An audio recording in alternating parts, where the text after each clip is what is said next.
यह एक विशेष महिला जेल है।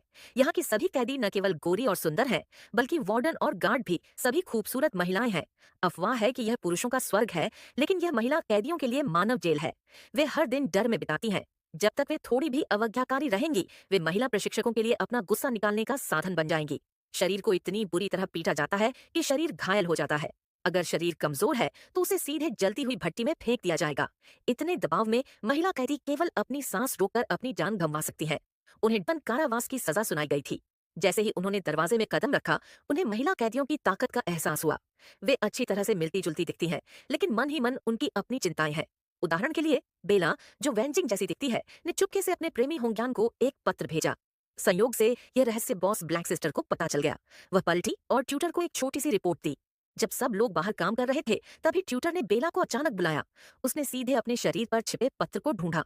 हालांकि कोई ठोस सबूत नहीं था, फिर भी वार्डन गुस्से से भरा हुआ था। उसने बेला को सीधे हवा में लटका दिया। उसे सच बोलने के लिए मजबूर करने के लिए ट्यूटर ने तरह तरह की क्रूर सजाएं दी। लेकिन चाहे उसे कितनी भी यातना दी गई हो, उसने अपने होंठ कसकर बंद कर लिए और अपना मुंह बंद रखा। जब तक उसे यातना देकर मार नहीं डाला गया, तब तक ट्यूटर ने उसे वापस कोठरी में डाल दिया।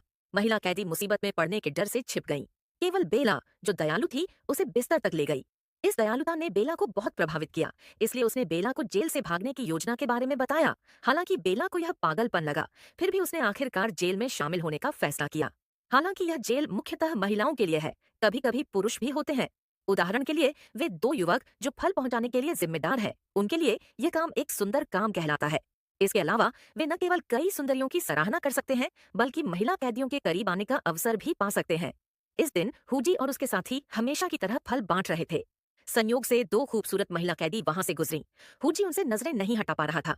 जब वह बाथरूम के पास से गुजरा, तब भी वह अंदर झांकने से खुद को नहीं रोक पाया। बेला, जो नहा रही थी, अचानक उससे टकरा गई। अप्रत्याशित रूप से बेला ने कुछ नहीं कहा। इसके बजाय वह चुपचाप रसोई में आई और एक खंजर ले आई। जब हुजी सामान लेकर आया, वह चुपचाप उसके पीछे आ गई। उसने हुजी को भागने में मदद करने के लिए खंजर दिखाकर धमकाया। उसने वादा किया कि जब वह भाग जाएगी तो वह उसका पीछा करेगी। मुझे उम्मीद नहीं थी कि शिक्षक उसे देख लेगा। हुजी को एहसास हुआ कि चुपचाप भाग जाना अच्छा विचार नहीं था। बेला इतनी भाग्यशाली नहीं थी। जब उसे कारावास कक्ष में लाया गया, तो उसे भयानक यातना का सामना करना पड़ा। हालांकि इस मुठभेड़ ने न केवल बेला की इच्छा शक्ति को नष्ट किया, बल्कि उसके भागने के दृढ़ संकल्प को और भी दृढ़ बना दिया।